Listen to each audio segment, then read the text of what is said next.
Okay, welcome back to the study hall. This is the August 25th, 2011 edition. The main theme of today is which modifiers. As is normally the case with a sentence correction theme, I would imagine we're probably going to touch on a lot of other things in these problems too. But the main thing connecting these problems is modifiers involving the word which, and trying to articulate the use of those a little bit more carefully. Before we get started, as usual, we have to articulate the usual rules of the study hall. So if any of you guys are long-term veterans of the study hall, then this will be old news. Otherwise, check it out. So here are the rules.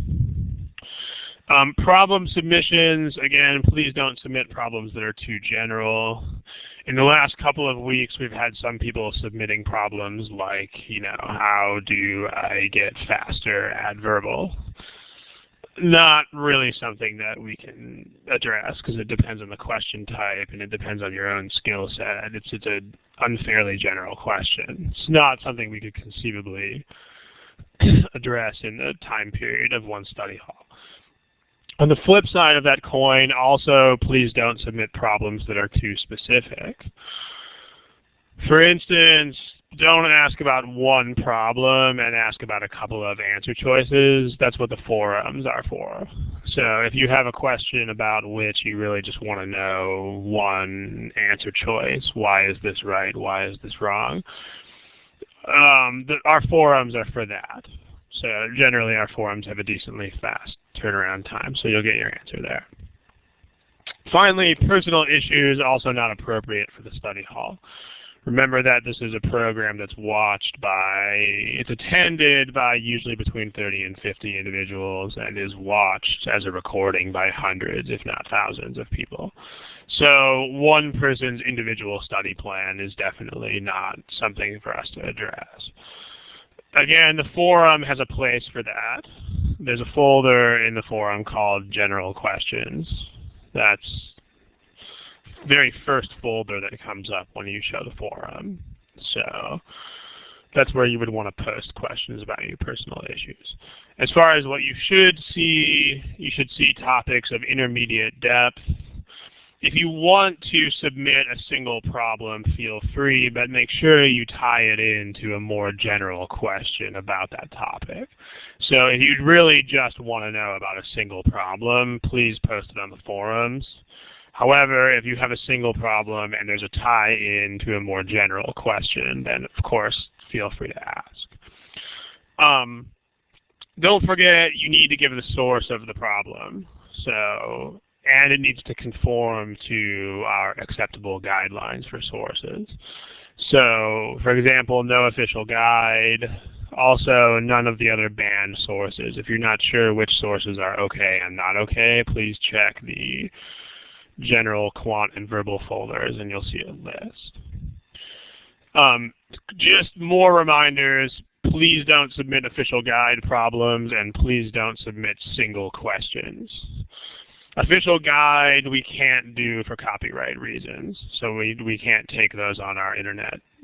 We can't take those on our forums or study halls at all. So we can't use these by express request of GMAC. Also, remember that the purpose of the entire reason why our forums exist is for this exact purpose of single questions. So if you have a single question that's not tied into other things, then feel free to post it on the forum and we can address it. Okay, any questions? Give me a smiley face icon if you understand these rules, please. The smiley face icon is over there. Give me a smiley face if you understand these rules. Okay. Also, please check the archives for topics. We have now done somewhere around 40 study halls, all but 2 of which have been done by me. So there are a lot of topics that have already been covered. And a number of people have submitted topics that we've already done, like basically old ground that we've already covered. So the deal is this: if you are going to submit a topic, make sure you do two things. First, make sure you check the archive and make sure that that topic is not already in the archive. Second, if the topic is already in the archive, please watch that video and then see whether there are any aspects that are not covered. So if you want to submit a topic that has already been covered, you must specify what aspect you'd like to see that has not already been covered. So specify what aspects you would like to see. And these should be aspects that have not been covered already. Because one goal of mine here is not to double up on topics. I mean, if we wind up doing, 200 of these study halls, then at some point I'm sure we'll have to double up. But the idea is to have new topics each time. And so in order to accomplish that goal, we need to make sure that we don't double up on topics. We need to make sure we don't repeat the topics of previous study halls. So in order to help us with that, please check out the archives before you post. Any questions? If you have questions, please type them in the text box.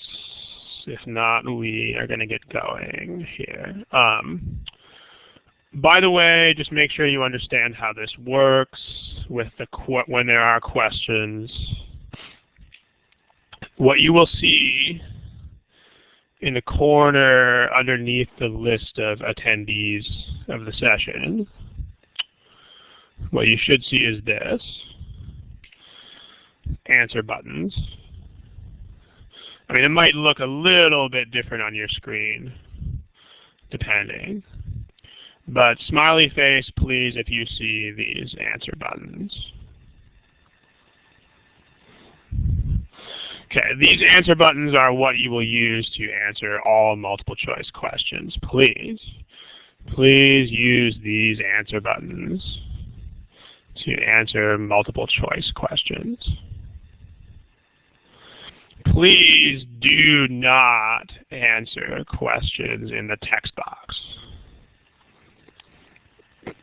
And if anybody is worried about this, when you select an answer button, no one else will see your answer. Because that's the reason why we're doing the answer buttons, because it's kept private until the end of the question.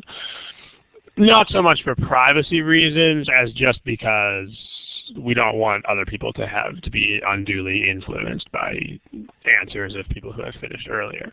Also, this is one thing that's caused a few people issues in previous study halls, so just to make sure we're on the same page. Do not click your answer more than once. Because if you click again, what it will do is erase the answer that you have clicked. So please only click on the button one time. Probably obvious to most of you guys, but there's always somebody somewhere who clicks on the button like 12 times. So make sure you don't. Okay, again, for those of you who are latecomers, the main theme of these problems is which modifiers. They're going to be sentence corrections, all of which contain the word which in some way, shape, or form. I anticipate that there will be some side discussions of various types, but all of these problems are connected by having a which modifier in them at some point. Okay, if you have any questions before we get started, go ahead and type them in the text box. Otherwise, we will look at our first problem. By the way, all problems in today's session are from GMAT Prep software. So let's do it. Here's your first problem. And again, please use the answer buttons to solve and indicate your answer. So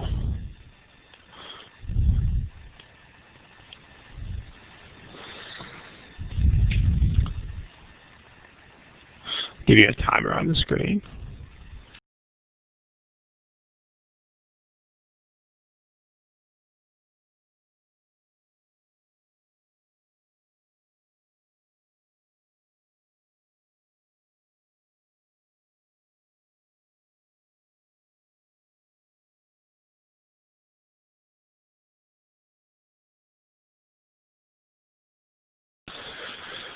Okay, ladies and gentlemen, time. Please indicate an answer.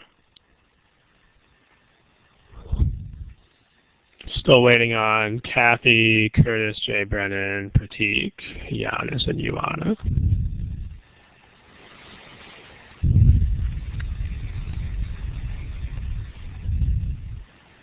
Okay, so here are your polling results. Still a couple of people who haven't answered the problem, but here are the class results.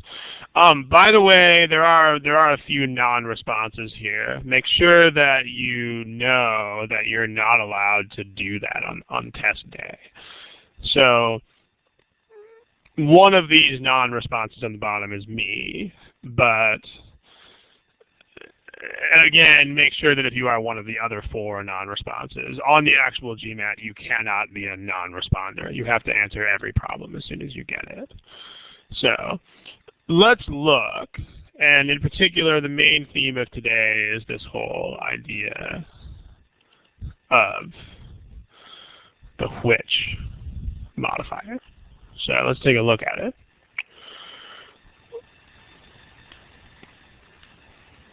Here's a which modifier. Here's another one. Can anybody summarize in the text box, how does the which modifier work?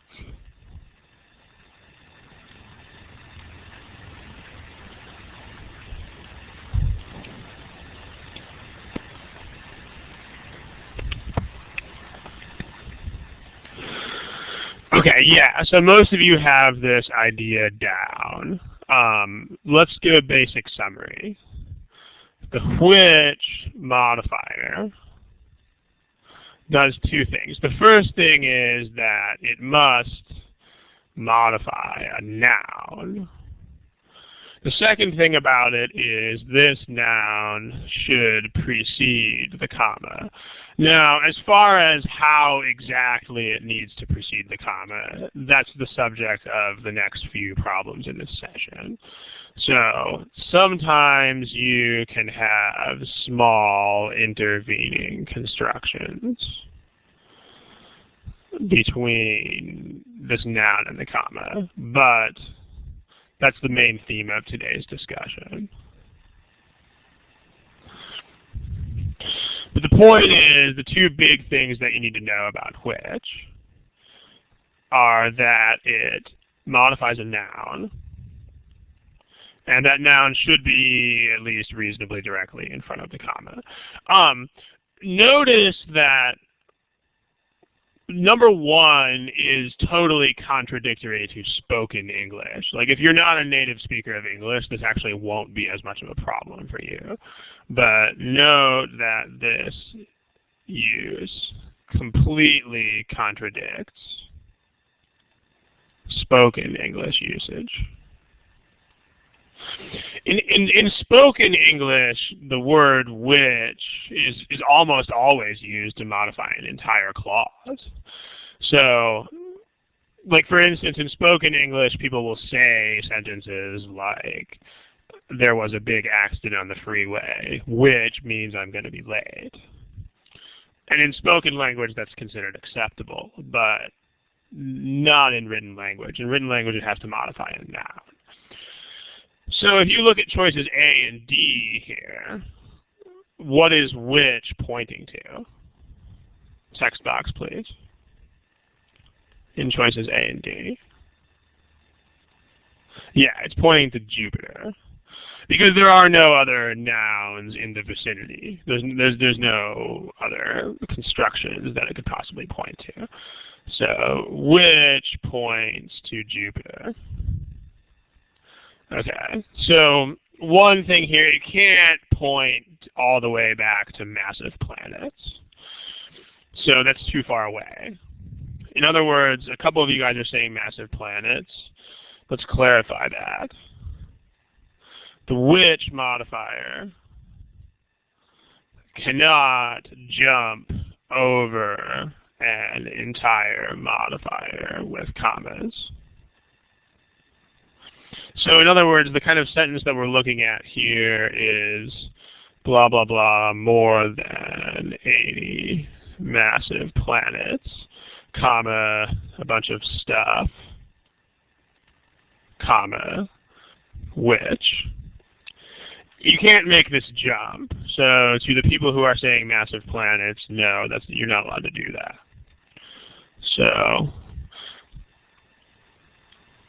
the which modifier can't make this jump. The which modifier can't jump over this intervening construction. So in this case, we have which trying to point to Jupiter, and there's two problems with that. So let's take this onto the next page, along with the highlights. And then in choices A and D, which would have to point to Jupiter. This is a problem for two reasons. What are those reasons? Like, why is it incorrect? Text box.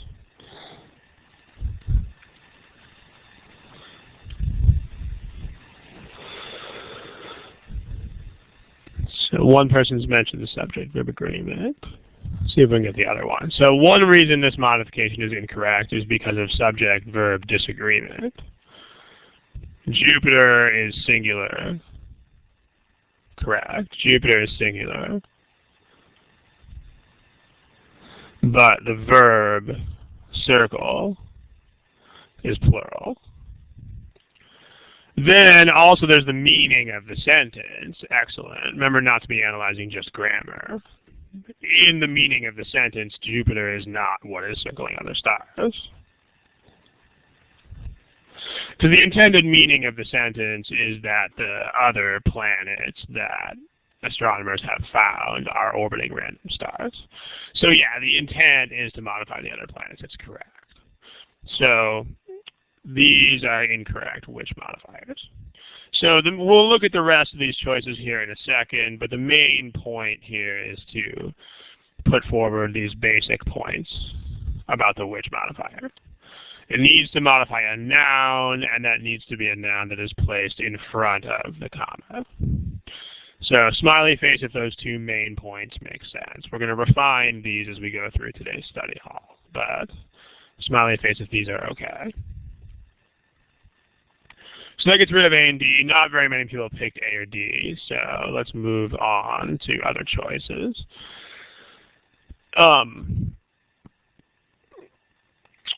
What's the problem with, Sid, I actually don't know what dangling modifier means.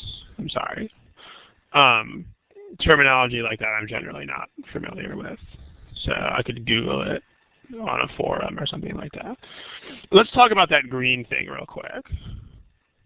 Does anybody see what the problem is with that? Text box if somebody can explain. It does have something to do with idioms, but if you're just saying idiom, that doesn't really explain what the issue is. It's not redundant, and it's not wordy. Because there's no wordiness, because these really are two different possibilities. It's kind of like saying greater than or equal to.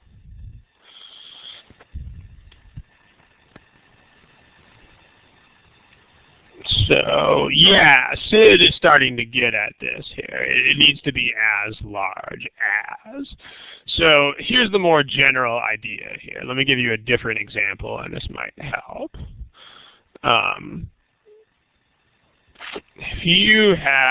If two parallel constructions take different idioms, then both idioms must actually appear. Okay, so for instance, here are two contrasting examples. If you say something like, X is either bigger or smaller than Y, then this is actually correct. We'll talk about why in a second. But if you say something like x is greater or equal to y, then this is incorrect. The reason why the first of these is acceptable is that bigger and smaller both go with than. So you could say bigger than or smaller than, but you don't have to. The idea is that this instance of than works with both of those. It's bigger than y or smaller than y. So that's all covered by what's written in that sentence. On the other hand, the problem here is that you don't say greater to, you say greater than. So this sentence is incorrect because the requisite idioms are greater than and equal to. So those are not the same as each other. So you can't just say than and you can't just say to. Because if you just put one of those in there, then what you're doing unwittingly is excluding the other one. So in this case, you need both.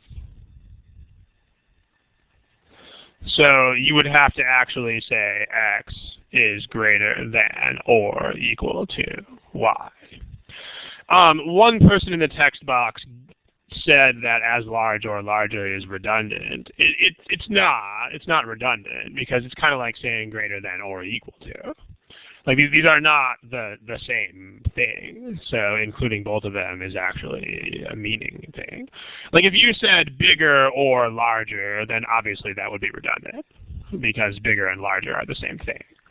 But this is not redundant and neither is that. But the same issue here is with as large. You need both idiomatic constructions.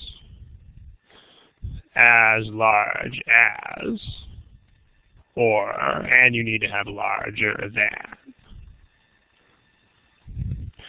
Both of those are required. So the ones that have as large or larger than are incorrect. Smiley face if that aspect makes sense.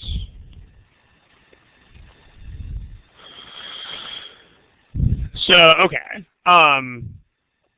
Someone in the text box wrote something like greater to or equal to. I think you meant to write greater than because greater to doesn't work. Any questions?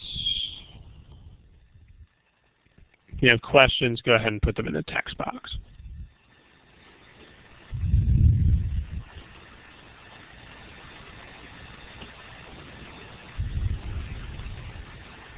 Okay. Most of them as large or larger than Jupiter and circling other stars. So let's talk about that question. Question is and circling correct? So, from the text box. Not really, because it doesn't really make sense. It's grammatically, it's fine. But if you, putting this in parallel with a statement about the size of these planets is weird. Like, because these are not the same type of observation. So a parallel construction doesn't really make a ton of sense. It makes more sense to use a modifier, which is not a parallel construction, because these are two very different and independent observations. So most of them as large and circling other stars. The other thing about this is that the intended meaning of the sentence is that most of the planets are as big as or bigger than Jupiter. But all of them are circling other stars. So there's also a meaning error if you put these things in parallel. So if you say most of them x, x, x, x, x, x, x, x, x, and circling other stars is also a meaning error. Because it suggests that the same group, it's like a subgroup of planets that are larger than Jupiter are the ones that circle other stars. So, I mean, that's not the right meaning. The meaning of the sentence is they found, I mean, planets have to circle some star, otherwise they're not planets. So, the meaning of the sentence is that they found a bunch of planets that all circle other stars. And most of those are Jupiter size or bigger. So you need to state those things separately because they're not qualifying the same group of stars. Okay. Anything else about this quickly? Otherwise, we'll move on to another one. Let's see, I see a couple of people typing. Sure.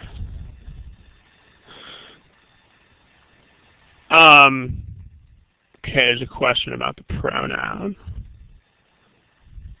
The answer to this question was C.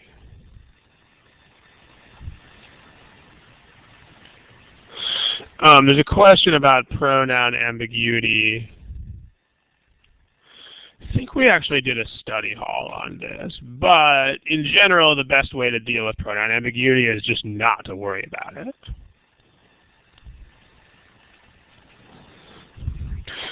Pronoun ambiguity is tested in exactly one problem in the entirety of OG 12, OG Supplement, and GMAT Prep. So, pronoun ambiguity is only tested in one current official problem. But there are at least 20 current official problems whose correct answers have technically ambiguous pronouns. So worrying about pronoun ambiguity will just get you off track. We did treat this in one of the study halls. In particular, let's see if I can find the date. If you watch the March 31st study hall of this year, then there's more on this topic. But pronoun ambiguity is not something you should ever be really worrying about. See the March 31, 2011 study hall. Okay. Satish, as far as can we just say most, maybe, maybe not. The GMAT hasn't really done that one way or the other. So it's hard to say. Okay, let's look at another problem. That would be this one right here.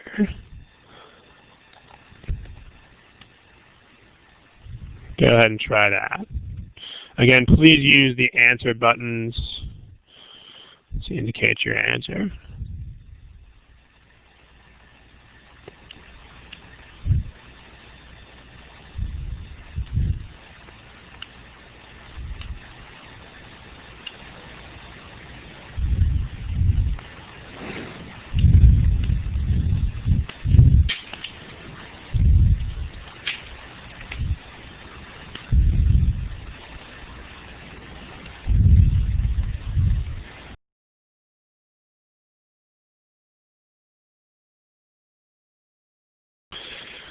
Okay, let's try to choose an answer, please, in the next 15 or 20 seconds, if you can. Also, if you are A. Harris, you have text in your text box, which makes it look like you're typing something. So please erase that. Thank you.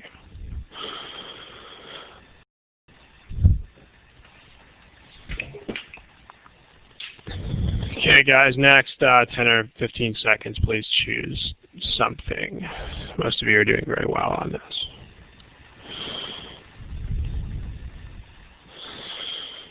Okay, here are the class statistics. A couple people got logged out and logged back in. But again, if you didn't choose an answer, then please remember that the GMAT is a test where you have to choose an answer. So let's go ahead and take a look at the which modifiers again.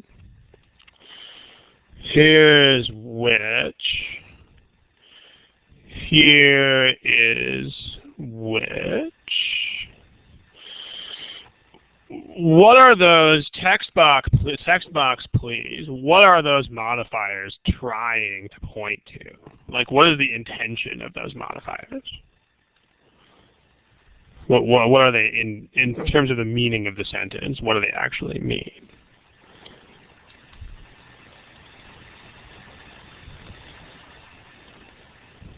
So it's not the silicon chip. We're talking about the intention, not what it would grammatically be assigned to. We're just talking about the intention. Those are intended to refer to the whole idea of the development of the silicon chip. The whole idea of developing this kind of silicon chip. So, I mean, that's the intended meaning, because I mean, if you think about, remember that you always want to figure out what the sentence is trying to say before you dig into these grammar points. The meaning of the sentence is that semiconductor researchers are trying to make a silicon chip that will do these direct light signals, and if that development comes to pass, then it'll lead to smaller semiconductors. Like, it's not the chip itself. The chip itself will not lead to smaller semiconductors. It's that sort of advance in research. So, and to understand that, you have, before you dig into grammar points, you have to start by learning what the sentence is saying and, like, you know, thinking about it with basically common sense. So the sentence is saying that if this sort of chip were developed, then that advance in research will enable chips to get smaller, will enable semiconductors to become smaller.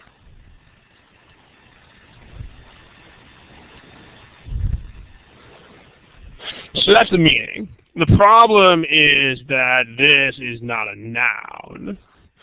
Like, this whole idea of developing this sort of special chip is not a noun. It's a verb and a whole bunch of words afterwards.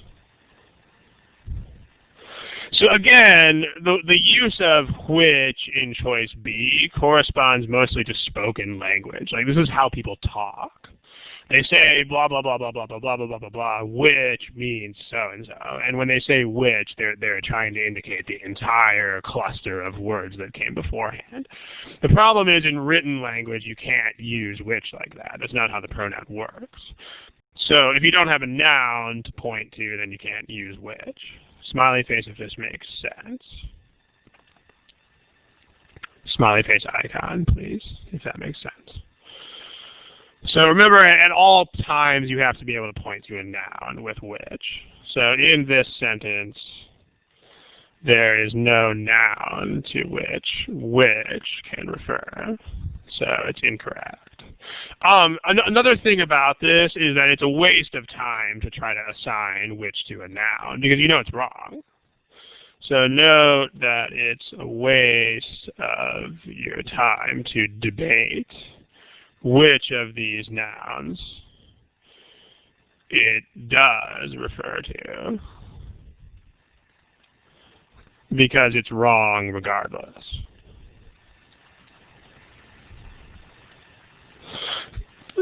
So, I mean, this is one thing where, like, a lot of people do this, like with pronouns and modifiers. Like, they'll figure out that some pronoun or modifier is wrong because it can't point to what it's supposed to point to. But then, inexplicably enough, they will actually still spend all this time trying to assign that modifier or pronoun. Make sure that you don't do that. Like if you know that a modifier or pronoun is wrong, then you can eliminate it. You don't need to bother thinking about what it really does point to. Capability of, yeah, that's a little bit weird by comparison. I mean, compared to can transmit and receive, it's definitely inferior. I'm responding to the question in the text box. So that gets rid of the ones with the which modifier. I mean, yeah, transmitting and receiving are definitely parallel. So that's not a problem. Also in response to the text box. So, okay. Questions about the which. Okay. Now, someone says to develop and a development that seems redundant. Well, if you think so, I can kind of see where you're going with that, but not really, because they're not doing the same thing. The question is whether the use of develop and development is redundant. Not really, because this is talking about the specific development of the silicon chip, whereas like this is the act of actually developing this thing in a research lab, whereas this development refers to the situation once this has been done. So these are actually referring to different things. And they look like each other, but this is the word, this is the verb develop, as in like making something. So like instead of develop, you can say manufacture or create. Whereas this is not a manufacturing or a creation. This is a development means like something that has come to be the case or something that has happened recently. So it's not redundant because they're different things. So, yeah. Okay, very few people picked, nobody picked E, so I'm assuming we don't have to worry about E because nobody picked it. In any case, it's the same kind of problem that C does. These are ing modifiers. Does anybody know, I mean, there's a lot of things that could be said about ing modifiers, and I want to make sure the class doesn't go off on a tangent. But does anybody know what are the tense implications of ing modifiers?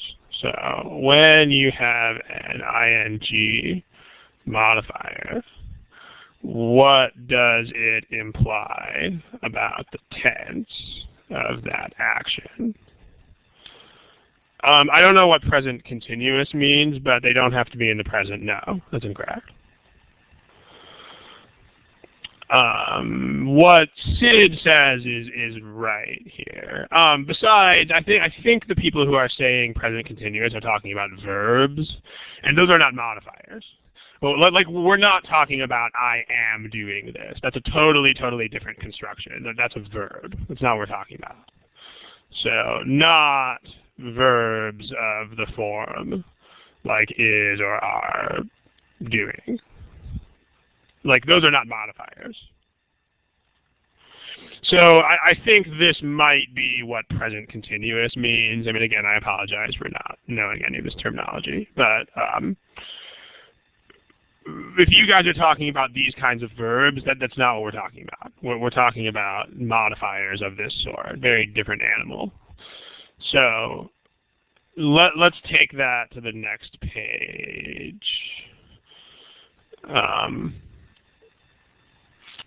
It's what one of the posters named Sid said. So let me just put Sid's text in the box here.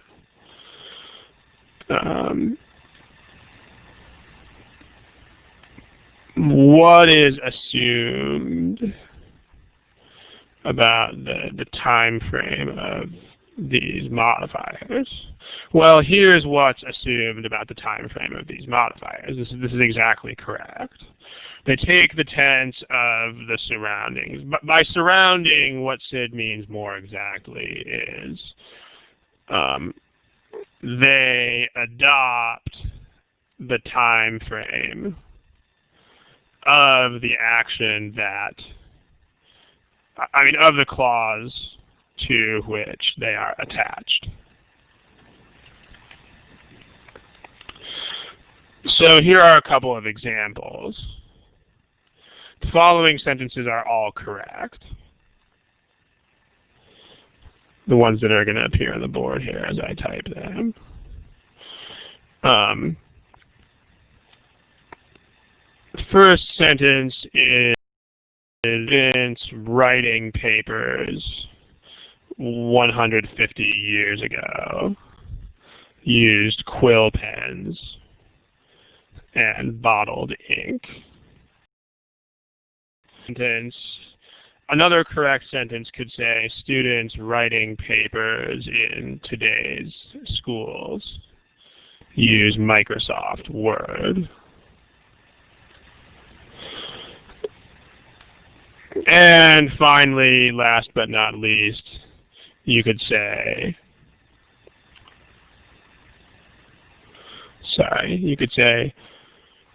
students writing papers 20 years in the future will use dictation software. So these are all correct sentences. So notice the way that writing works. I mean, writing in each case, because remember that modifiers don't have tenses. So, like ing is not a verb and doesn't have a tense. So that just adopts this context, that adopts this context, and that adopts this context. So these are all right, and in this case, the writing refers to 150 years ago. This writing refers to right now in today's schools, and this refers to writing 20 years in the future. Okay, there's a question in the text box. Let's come back to that later because we've already handled the which. Sid, I would have to look up what a subordinate clause means, but the development thingy is called an appositive, and we did a unit on that. I'll put that on the board in a second. Okay, so the problem though is that this is not the same time frame. Like, you need a different verb. Because if you say, even though it says one day, you can't use leading with ing here, because the implication of leading is that it's happening right now. So it's not. I mean, the rest of this is in the present. One goal of semiconductor research is to do this, a development leading to this. Even though it says one day, the use of this modifier is incorrect. Same sort of thing here. Notice that that's fixed in the correct answer where they actually use the verb. It may one day lead. May lead is correct. It's uncertain. We don't know if it'll happen or not. There's also, so that's the issue in both C and E. Like there's also this comparative issue of can transmit and receive is definitely better than with the capability of transmitting and receiving.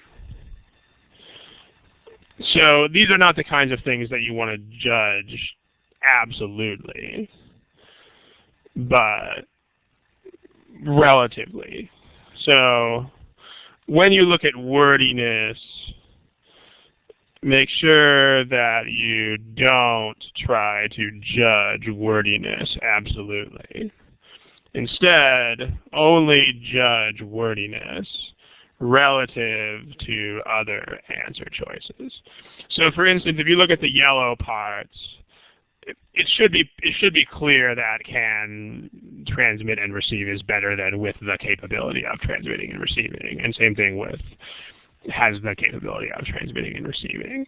I mean, you might not pick those out as wordy by themselves, but in comparison to choice A, they're definitely clumsy and sort of cumbersome. Okay. A couple of other questions that people had about this problem. Here is one. There you go. Let's see. Here's a question from Sid.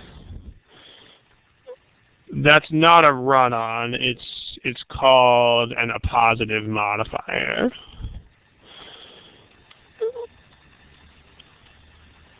So check out the September 23rd study hall. We had a discussion of those.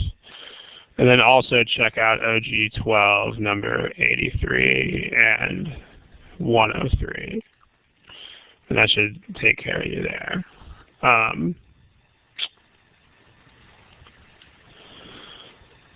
And JC says, I mean, maybe I'm misunderstanding this question, but I mean, yes, it has to make sense because everything has to make sense. I mean, obviously, if you have a nonsense sentence, it's wrong.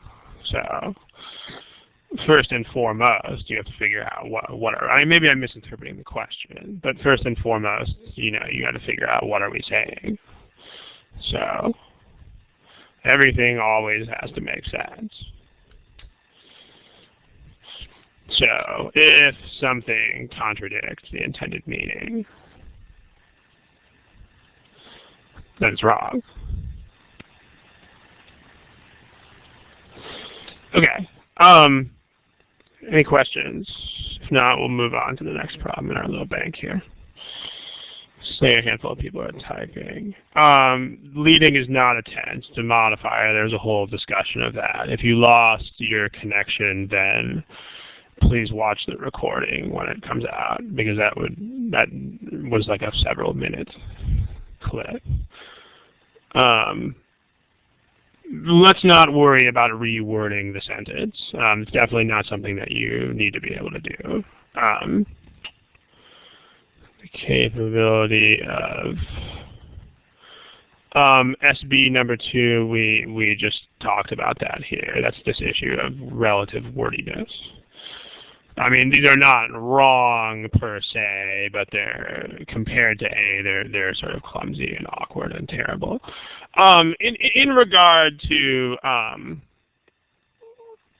Satish, please watch the recording for that. That was the whole point of the last like 5 minutes of the study hall. So we don't want to repeat 5 whole minutes. If it was a brief answer, I would just throw it at you, but it's not.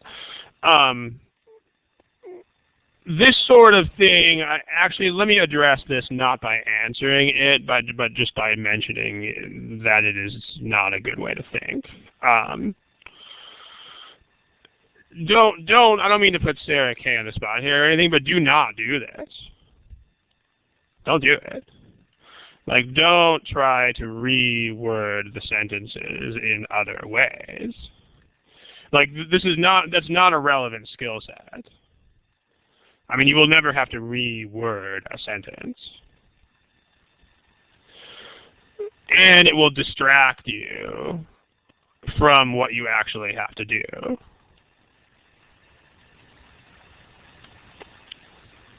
Because what inevitably happens when people who are not native English speakers try to reword sentences is that, they'll come up with rewordings that have something wrong with them for some reason. And so, like, almost always, like in at least 99% of cases on the forum where people have tried to reword things, even if they're technically correct, there's something wrong with it. Like, either it's really awkward or weird or something is stylistically wrong with it, or it's not a good idea. I mean, the answer choices that are on the board should be plenty of challenge already. So remember that the only thing you really have to be able to do on these problems is point out what is right and what is wrong. You don't have to be able to rewrite them yourself, which is a totally different skill set. In other words, you don't have to be a writer, you just have to be an editor. Okay, let's move on to another question. Let's look at this. This one is also an OG problem, but it also exists in GMAT prep. So hence, we can use it. Go for it. Give me about a minute, 40. Have fun.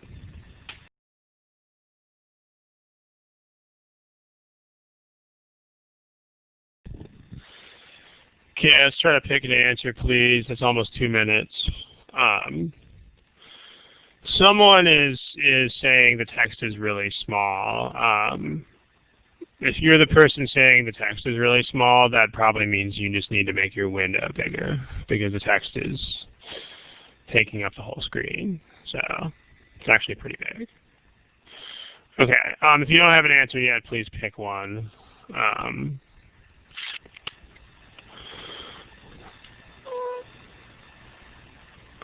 All right, so it looks like people are split between A and E. Let's take a look. How many Dickinson's letters to Susan Huntington Dickinson were written over a period beginning a few years before Susan's marriage? Blah, blah, blah, blah. We'll come back to B, C, and D here. Well, let's talk about B, C, and D first. I'll make short work of this because it's not the theme of today, but there's a parallel construction of beginning and ending. Because there's two things about the time period.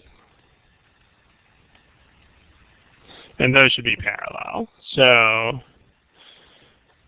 beginning, ending, or that began and ended, or, something with a parallel structure. You got to have, because these are two descriptions of the same time period.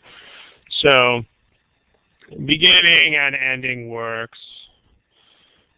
Begins in the present and ended is in the past is not okay. Because this just doesn't make sense by itself because it's not. This was the 19th century, so the present tense here is kind of silly. Beginning and that ends, definitely not parallel. Beginning, comma, ending, the use of a modifier here doesn't make sense. Like, you're supposed to have a parallel construction. So, the use of a modifier is illogical here because it makes it sound like ending shortly modifies beginning a few years before her marriage. These are separate statements about the time period, so they should be put into a parallel structure with and. So that's not a parallel structure at all. And then here we have beginning and ending. So A and E survive the parallelism cut. So now let's take this problem onto the next page. And let's look at the rest of it. So that's the original version.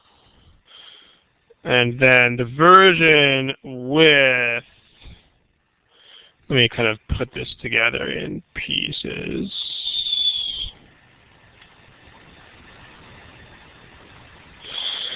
Okay, let's get choice E on the board. Take just a second.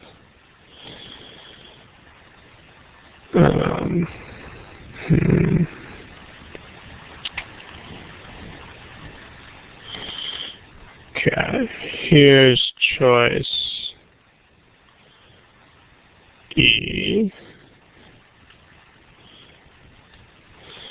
Pardon this short delay, I had to get it together. Okay, choice E looks like this.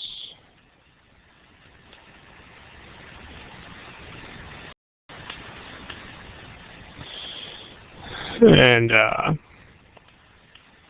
let's get rid of the E. There. And then let's put this up there. There's a reason that all this copying and pasting is happening. So Illuminate would put, if I didn't do it this way, Illuminate would put the wrong things on top of the wrong things. Okay, this is the choice E, and this is the choice A. Choice A is up there. Choice E is down here. So, and then anyone else should be here as well. So let's put that there. Okay, choice A and choice E.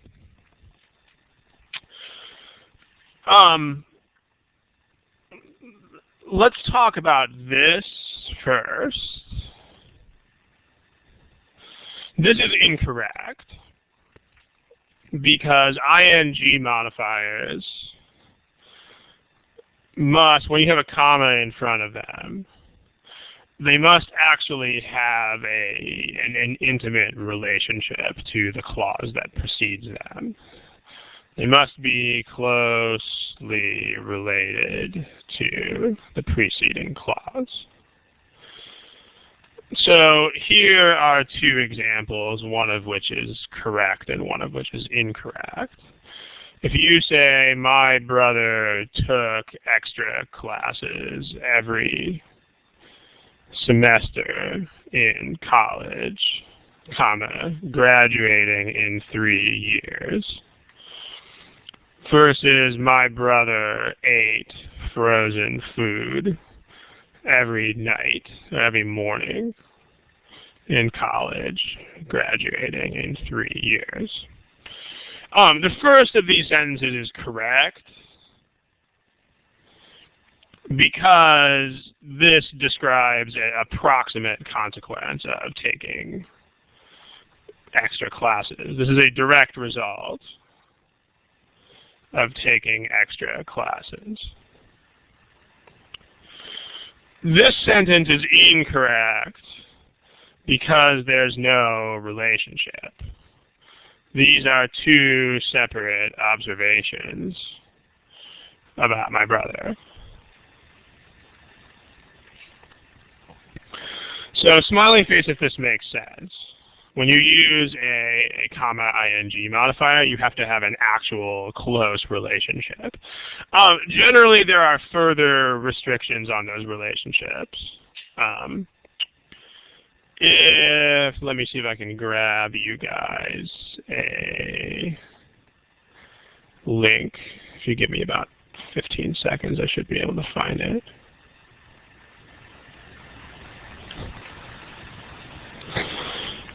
Okay, just a sec. All right.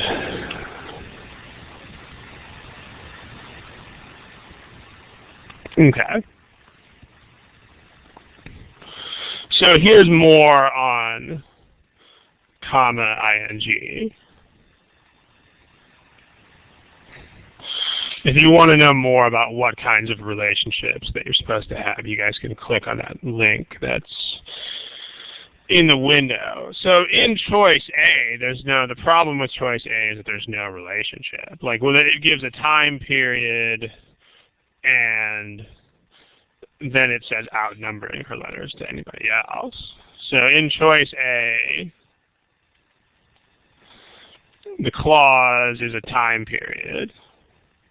The clause shows the period of time over which the letters were written.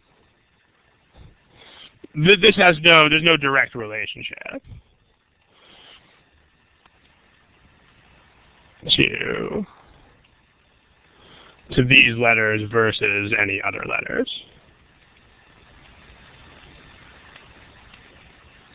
So relative numbers of letters versus letters written to other people.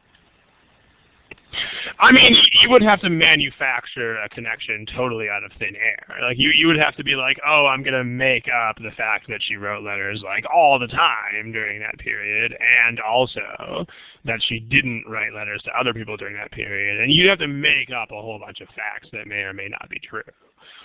So, not okay. I mean, like, notice how direct this relationship is. Like, my brother took a whole bunch of extra classes, and thus he graduated in 3 years. It's a total, immediate, proximate effect. Like, that's the kind of thing that comma ing modifiers are generally doing. So, I mean, you could manufacture some sort of relationship between these, but you would need to make up a whole bunch of facts that are not there in order to do that. So, that's why choice A is incorrect. It's actually the only reason why choice A is incorrect. Now let's talk about choice E. Let's talk about this which. Let's move these clips onto the next page so we have more room to write. There you go. Okay. So here's choice E. Let's have a little conversation about this which. What does that modify? Text box, please.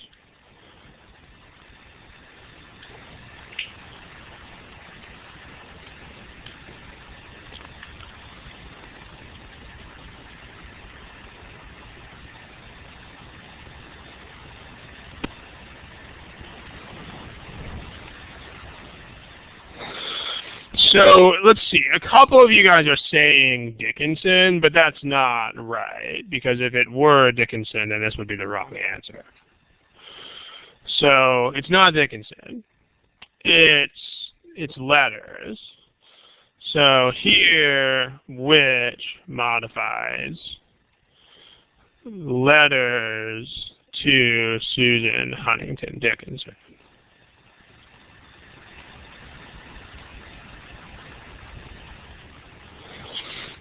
So the lesson that you want to get here is, I mean, what we already know is that which may refer to just a noun, but it may also refer to the construction noun plus prepositional phrase.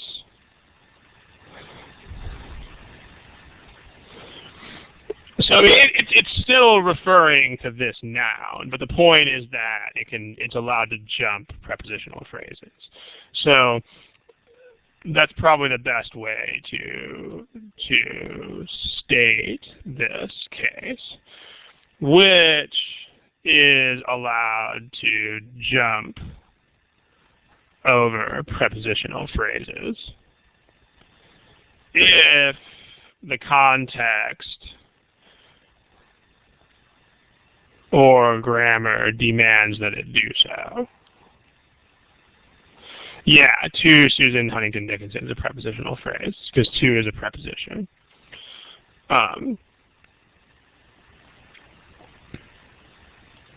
Although, what we're going to talk about in a second is, and I'll use some examples to illustrate this because it'll be confusing, but it can only jump over a prepositional phrase that actually modifies the intended noun.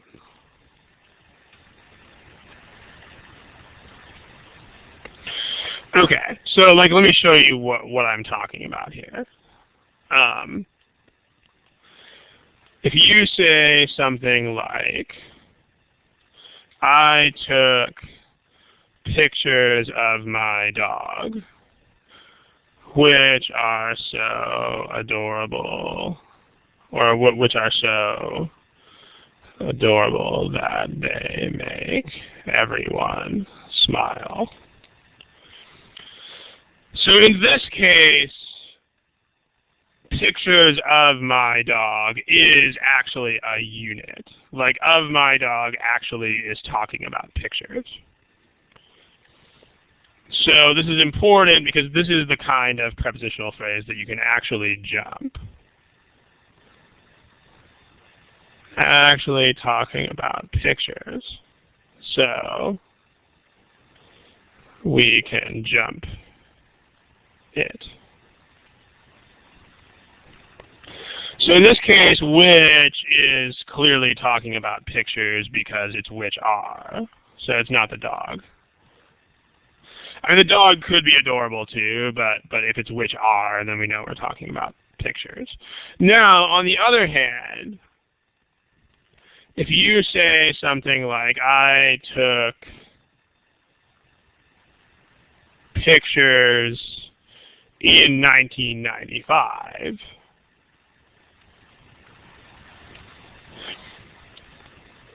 which are so adorable that, then this is incorrect.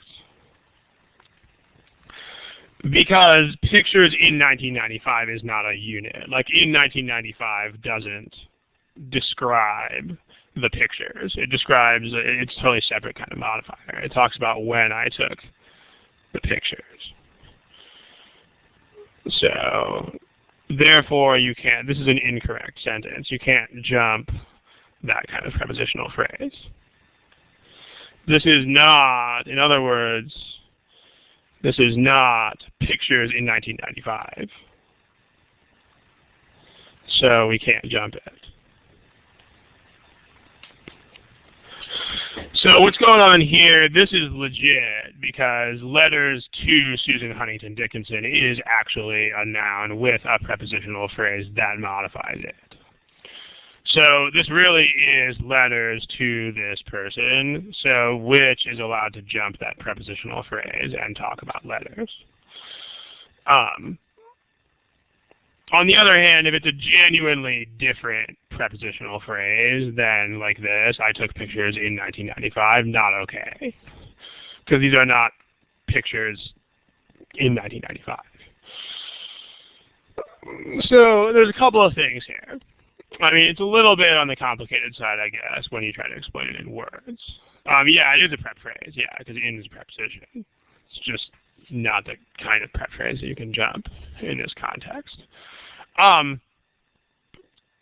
Please don't use this rule as an abstract rule. Like, the best way to remember things like this, yes, rice, I don't know how to say, yes, you can do that. The best way to recall and use complicated things like this is to remember examples and think by analogy. In other words, if you try to remember this as an abstract rule, like which is allowed to jump over prepositional phrases if the context of the grammar demands, however, it must jump over a prep that modified, well, you're not going to be able to use it. You're not. It's going to be way too complicated. It won't work. I mean, at least I'm not smart enough to do that. Maybe you guys are, but in 1,000 years I would never be able to do that. But if you just remember these examples, okay, pictures of my dog, that's fine, because they really are pictures of my dog. But I took pictures in 1995, not okay, because they are not pictures in 1995. Like, that's when I took them, but it doesn't describe the pictures. So things that work like this, or like letters to Susan Huntington Dickinson, are fine. However, things that work like this, not fine. That's basically what's going on here. So, questions. So this is E to this problem. And a couple people are typing things. Thanks, Sid. Appreciate it. Let's see what people are typing. There's Venche. You've had text in your text box for a very long time. So if you're typing, then fine. If you're not typing, then please erase it so it doesn't look like you're typing. Okay, thanks. Let's move on to another problem. Let's do this one. Go for it, ladies and gentlemen. Let's try it.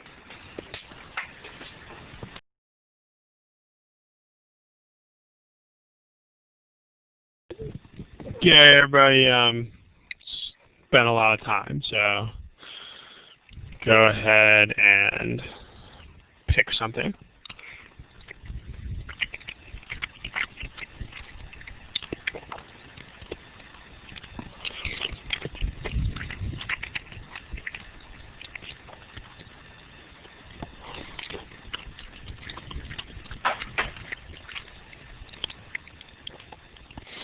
Okay, looks like basically everybody, except for newcomers and people who were logged out, people have stuff. So here are the statistics.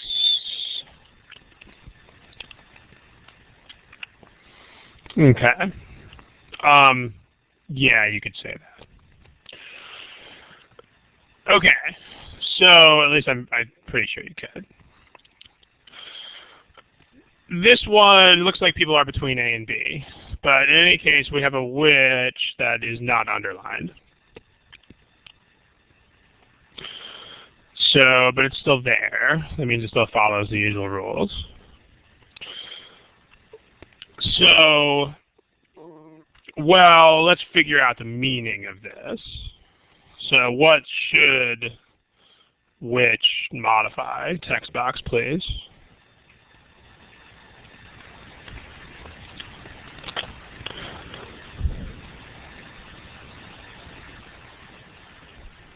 Yeah, definitely. So what prohibited the export of blah, blah, blah? Like this modifier should point to the act. Okay, now note that the Woolens Act of 1698 is actually a unit. So it's fine to jump that of 1698. It's kind of like a picture of my dog or the letters to Susan Huntington Dickinson. This is actually the Woolens Act of 1698. That's a thing. Like the Woolens Act of that year is a thing. So the which can feel free to modify that. So this is okay, which you can jump over that and go to the Woolens Act.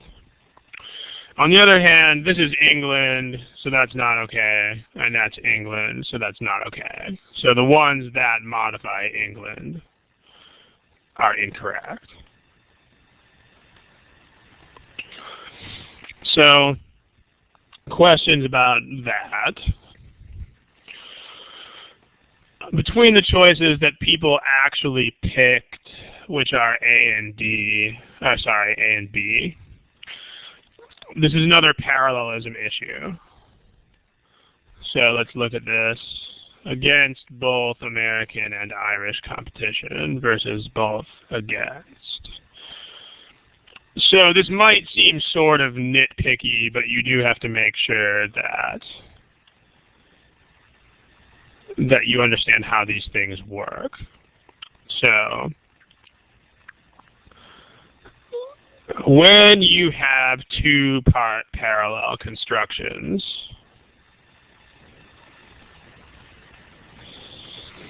so I'll give you the brief summary. If you want more details and practice, check out there's a Thursday lecture on this, which is May 13th, 2010. Thursday lecture.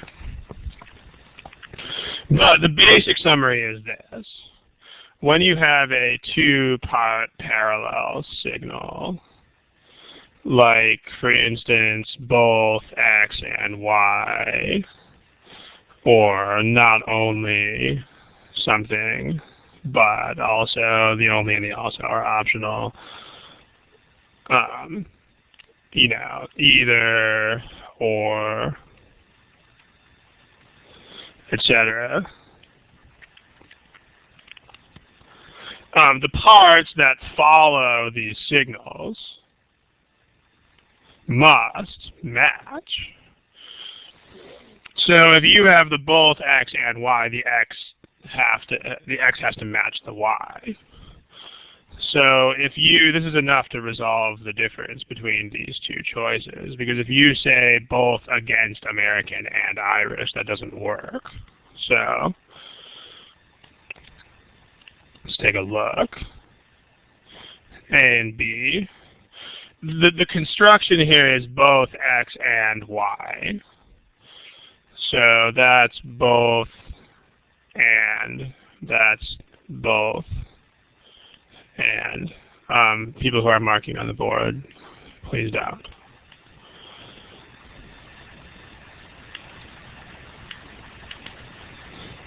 Okay. All right. So if you look at both against American and Irish, this doesn't work because against American is after both, and Irish is after and. So this is incorrect. On the other hand, if you say both American and Irish, then that is correct because it's both nationality and other nationality. So that's why A is incorrect. It's not properly parallel. So for more on that, again, you can visit the study hall recording of May 13th, 2010. Any questions? Again, rewriting sentences, not a good idea. So make sure that you can analyze existing structures, and that should be, remember the warning on the previous slide about the dangers of rewriting them yourself. Okay.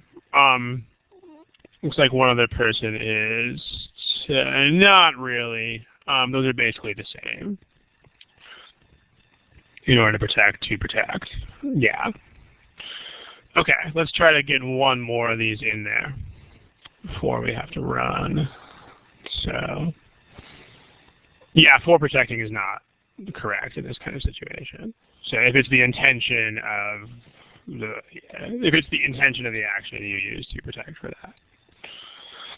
Okay. One more. This is one problem that a couple of you guys actually submitted. So look familiar to some of you guys. This is also GMAT prep.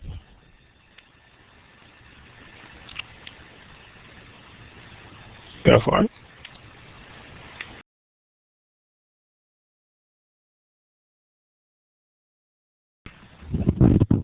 Okay, guys, it's something like 2 minutes. So if you haven't picked anything, please pick something. That basically means guess if you have to. Remember, if you're shy on the test, you don't have the option of not guessing. So make sure you train yourself to guess. You need to just get rid of these problems one way or the other. So Sarah K. and I think Jan just got logged out. But Sarah K., you got to pick something. And Jason C., you got to pick something. And Pradeep, you got to pick something. If any of you guys already had one, then you probably hit your answer twice. Remember that, I'll erase it. Okay, Pradeep, you're good. Jason C., if you have an answer, it's time. Okay, here are your responses. Again, if you are a non-response, remember the GMAT doesn't allow you to do that. So, I noticed there's a couple of you guys who have actually been logged out over 8 times in this session and are I mean, if that happens, remember that these sessions are recorded and the recordings are published online and kept online indefinitely. So, I mean, if you're having that much connection trouble, you might as well just give it up for now and watch the recording. Okay, anyway, let's talk about which. Let's talk about this which versus this which.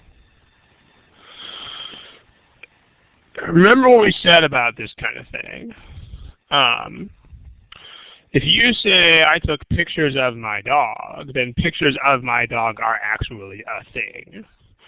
Just like letters to Susan Huntington Dickinson are something. Like there are a bunch of letters to this person. These are a bunch of pictures of my dog. This was the act of 1698. These are all actual things. Noun plus prepositional phrase as a unit. On the other hand, the problem with choice B is that in 1999 is not, you don't have an act in 1999. So this is a thing, but this is something else.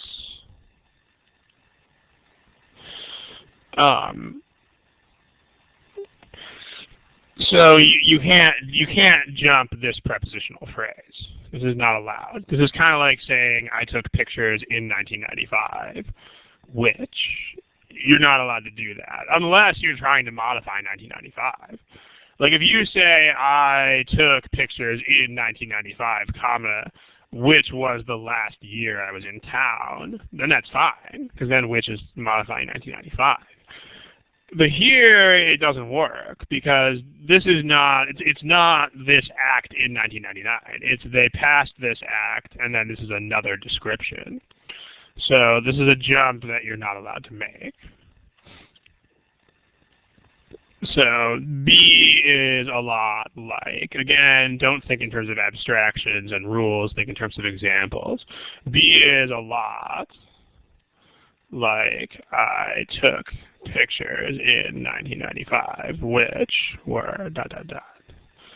In other words, this prep phrase is a separate description. So you can't jump it.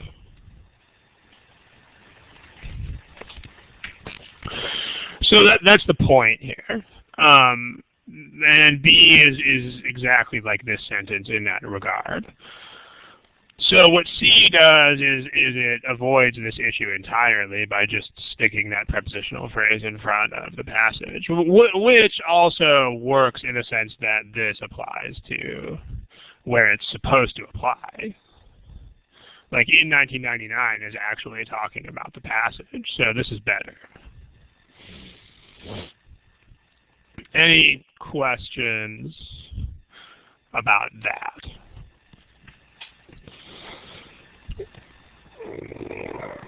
Okay.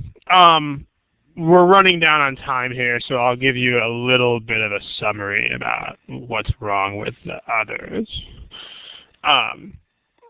If it was the act, if it was like this, that's why I chose these two problems to put next to each other, because the contrast is stark. Like the act of 1698 is a thing. Like that's the act of 1698. But if you say in, that's not how in is used. Like you don't say this law in that year. When you in that year should modify an action that happened in that year. So no, C it's modifying the nouns right next to it. Yes, it's modifying the act like it's supposed to. So, SB question in the text box. I'm not sure what you mean by ambiguous, but no, it isn't ambiguous. Maybe you can explain what you mean by that. Okay, so here are some things that are, I'll just rattle these off with the other choices. Choice A led to passing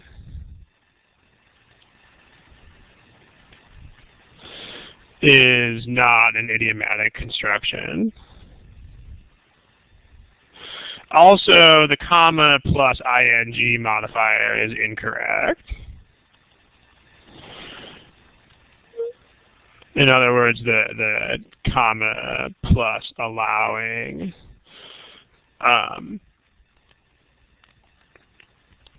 there's like this needs to modify the preceding action, which it doesn't.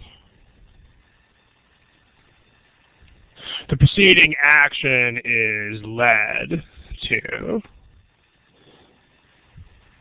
That doesn't make sense. There's a link in your text box for more on comma plus ing modifiers, but this would have to modify that action up there, which is not what it does. So that's incorrect. Choice D and E led to the act doesn't work. You can't lead to a concrete object. So, like, you know, for example, if you say this breakthrough led to cell phones, this is incorrect. This is not idiomatic. But if you say something like this breakthrough led to the development of cell phones, or if you said this breakthrough led to cellular technology, both of those things are abstractions. So, but yeah, this breakthrough led to the development of cell phones, because that's an abstraction.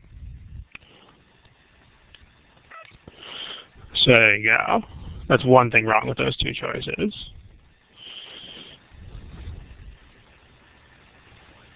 You can only lead to abstractions.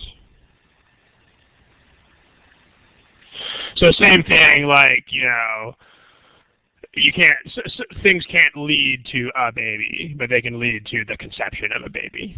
Same kind of thing. So there's that. We're running out of space here. A couple other, let's see. Because I think perhaps SSS, you got to do better than that. If you can provide the example, that'd be good. But otherwise, it's kind of hard to respond to that. Let's see, more things wrong with D and E. Also, and doesn't make sense. Like when and is used as a connector, it should connect to separate and independent things. So, for instance, if I say this, there was a ton of traffic on the freeway and I was late to work. Does anybody know, text box, what does this imply about why I was late to work?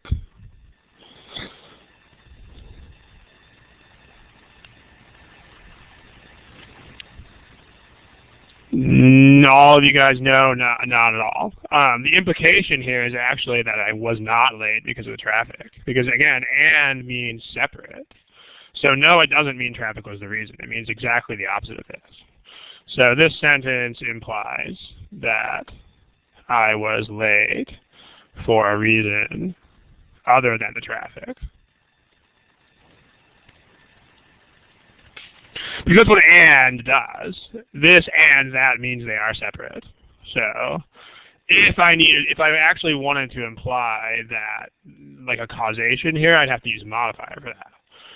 So what this sentence would be doing is something like, oh, look, here are two bad things that happened to me today. Number one, there was a ton of traffic, and separately, number two, I was late. So make sure you know this. When people speak, this is not how this works.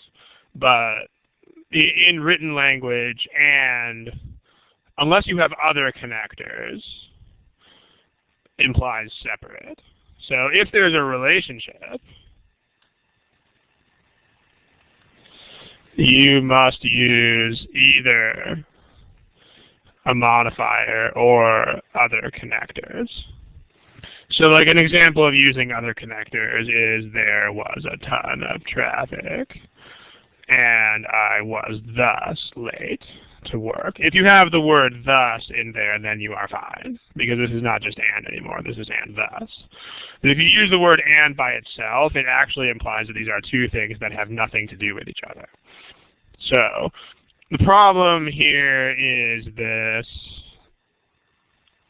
these are not separate, so that's incorrect.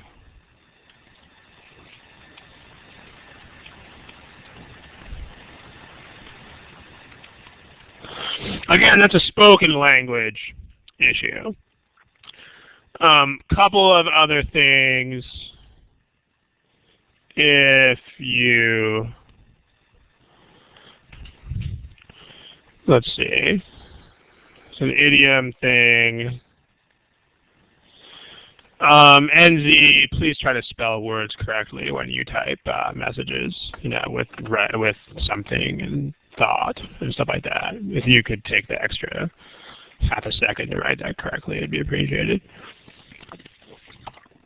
Kind of took me a while to figure out what THOT was. So, intent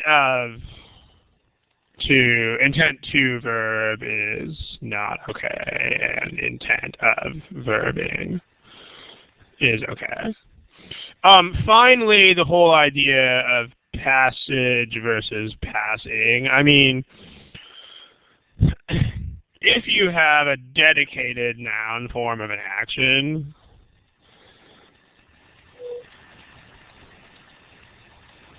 then that form is preferred to the ing form if you have a choice. So for instance, if you say something like the destroying of this building brought tears to the eyes of its former residents. This would be compared to destruction. Destruction is better.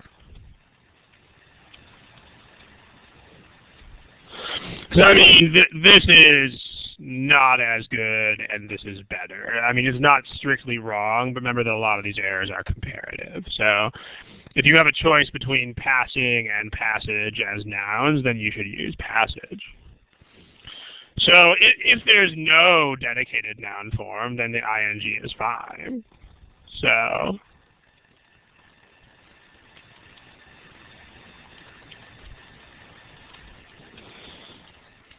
for instance, if you have something like, the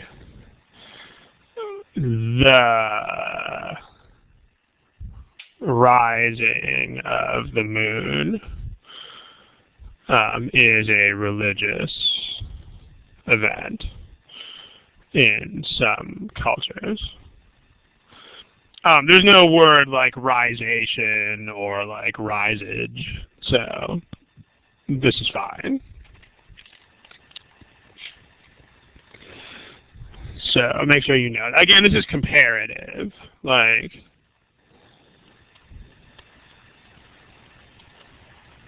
risage, risation, etc. This is comparative. You don't have to memorize this. All you have to do is note the contrast. Like if you see the destroying and the destruction, you should take destruction. Same thing if you see passing and passage, then you should take passage. I mean, for the people who said that passage means like a hallway, well, yeah, it can also mean that. But there's lots of words that mean more than one thing. I mean, a passage can also mean a reading passage, as you guys well know. I mean, it can mean like a reading comprehension passage. But yeah, I mean, words have more than one meaning. So, yeah. Okay, we gotta go here. We're definitely way over time at this point. So if you have any business questions or anything like that, go ahead and throw those at us. Otherwise, let's call it a day. We don't really have time for any more academic questions, unfortunately. I gotta hit the bricks here. But if you have any questions about quick admin stuff or anything like that, then feel free to ask. Otherwise, we are out of here. Okay, thanks guys. Have a good 2 weeks. Good night and good luck. The session on the 8th of September should be, I think, a half hour earlier. So I think 6:30 to 8 Eastern, 3:30 to 5 Pacific. I think that's my understanding of the time frame. So, all right, guys. I'm going to log you out in a short moment here. Have a good 2 weeks. Good night and good luck.